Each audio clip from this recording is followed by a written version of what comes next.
You're constantly putting out fires in your business, but a simple text from your wife throws you into survival mode. You've closed 6, 7, 8-figure deals, but a 12-year-old slamming the door hijacks your nervous system in 2 seconds flat. You shut down, blow up, or go blank mid-sentence like somebody flipped a switch.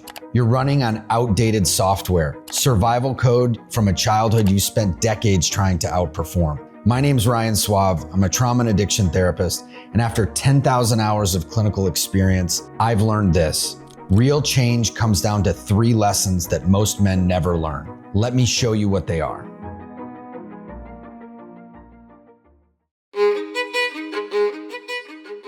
Lesson 1, feelings aren't facts. Feelings are absolutely real, but they don't always tell us the truth.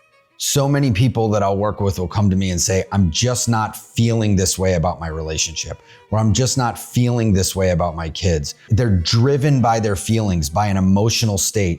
And the reality is, feelings just don't always tell us the truth. Feelings may be a barometer to what we're experiencing in life, but they just don't always tell us the truth.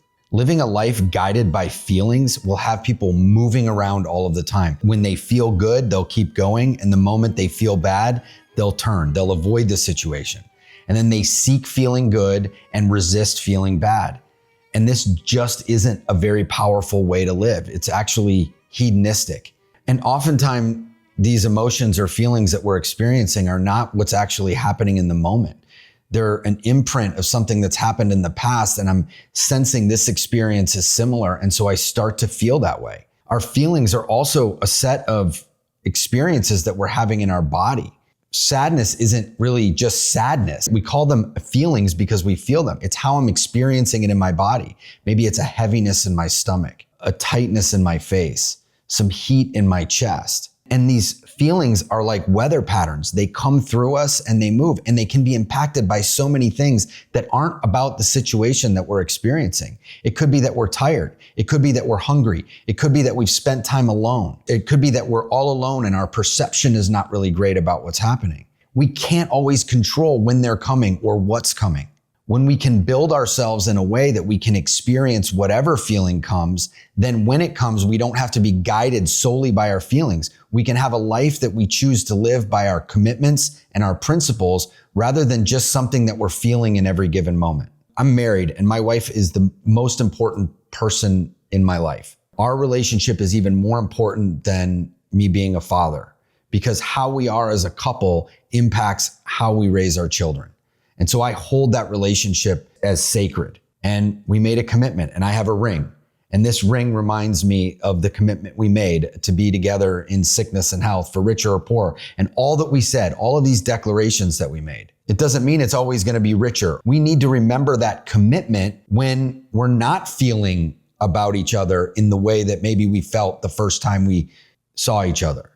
When the shit's hitting the fan, when there's a lot of hard stuff going on. And regardless of how we feel, if I feel like I want to pull away and run, or she feels the same way, we remember the commitment we made and stayed in it. That is not a life or a relationship guided by feelings. Feelings aren't facts. Don't trust them. Experience them, honor them, but don't choose from them solely. Your emotions are not always responding to what's happening. They're responding to what happened, filtered through decades of history. Lesson 2, healing isn't about just feeling good. And this builds on the previous lesson.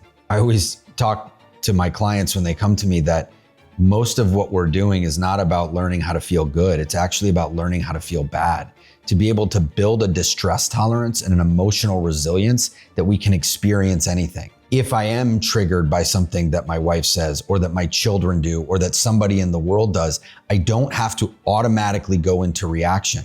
I will say again and again, I truly believe that one of our biggest problems as human beings is that we confuse discomfort with threat, and we react to discomfort as if it's threat. We go into survival mode, and we go into survival mode when it's not called for.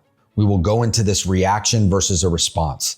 And if that's true, and I really believe it is, I think this exacerbates most of the challenges we have as it relates to mental health, spirituality, and just general well-being, then the antidote for that is not to just learn how to feel good. It's to learn how to experience discomfort. And so many of the men that I work with that are able to build successful lives, when I say success, I mean success in the terms of the societal view of success. They've got a business that's functioning. They're able to move through the world. They've been able to make money. Many of them are able to experience discomfort in a certain way. They're able to handle very big challenges in transactional relationships. Maybe physically, they're able to put themselves through a grind to build physically fit bodies. But when it comes to emotional discomfort, they will go into survival mode in almost an instant, get hijacked and go into a reaction that is way over the top. And that reaction might look way over the top, like it blowing up, or it could be freezing and shutting down. Both of those are versions of being way over the top. And so being able to learn how to feel bad, to build that distress tolerance, is one of the most important tools somebody can learn. And when you do that, then you can be a container and a vessel through which these feelings move, through which discomfort moves, and then be able to choose what you're doing next, be able to choose how you respond, and therefore become the author of your life.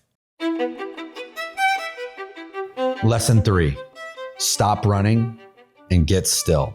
Stillness is a solution for so many of the problems we're facing. If it is true that we confuse discomfort with threat, I often offer a great question that somebody can ask themselves when they're experiencing something that they might even feel is intolerable. And that question is, am I or is somebody around me in immediate physical danger? And if the answer is yes, then we want to be in survival mode. We want to be able to get out of that situation, fight our way through it, and get to where we can live another day. But most of the time, when people are able to ask themselves this question, what they're experiencing is not something that's life-threatening or physically threatening to them or somebody right around them.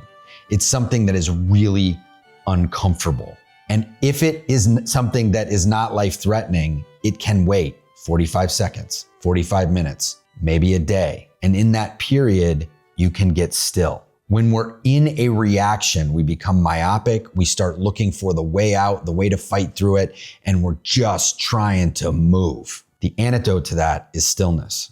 There's a yogic distinction that says stilling leads to seeing. The more that I can still my body, my nervous system, and my mind, the more clearly I can see what's actually happening. Because most of the time when we're in reaction, we're not reacting to what's happening. We're reacting to something in our history that happened that is triggered by what's happening now. And when we can get still, again, if it's not an actually dangerous situation, as we get still, we can take time for the truth to emerge. The nervous system can settle. We can move from fight or flight to the states of rest and digest, where we can allow ourselves to build capacity. And from here, choose what's next. And being still isn't necessarily a passive state. When people are in some sort of reaction or they're in survival mode, they're up there, they're on high alert. Telling somebody in that state to relax probably is not going to get you the outcome that you want. In that state, the sympathetic nervous system has been activated. And it's not very easy, maybe even impossible, to just deactivate the sympathetic nervous system, which controls fight or flight, very simply put. It requires an activation of the parasympathetic nervous system, which allows us to rest and digest. Becoming still is active.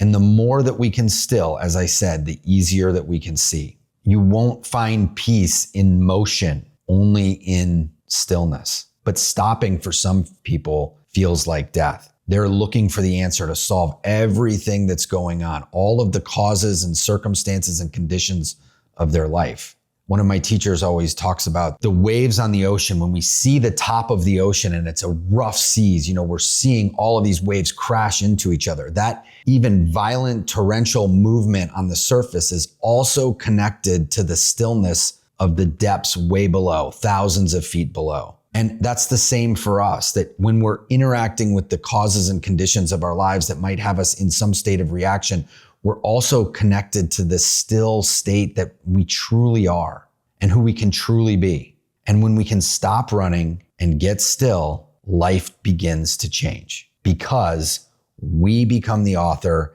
and write the next chapter. The fire you've been avoiding probably isn't even real, but you'll never learn until you can sit in it long enough to find out. You've seen how outdated survival patterns hijack your reactions. But what if the way out has been hiding in ancient wisdom all along? Watch this next video to discover the skill Buddha, Seneca, and Christ all practiced and how it can completely transform your relationship with discomfort. Thank you for watching. If this has helped you in any way, please share and subscribe. I'll see you in the next one.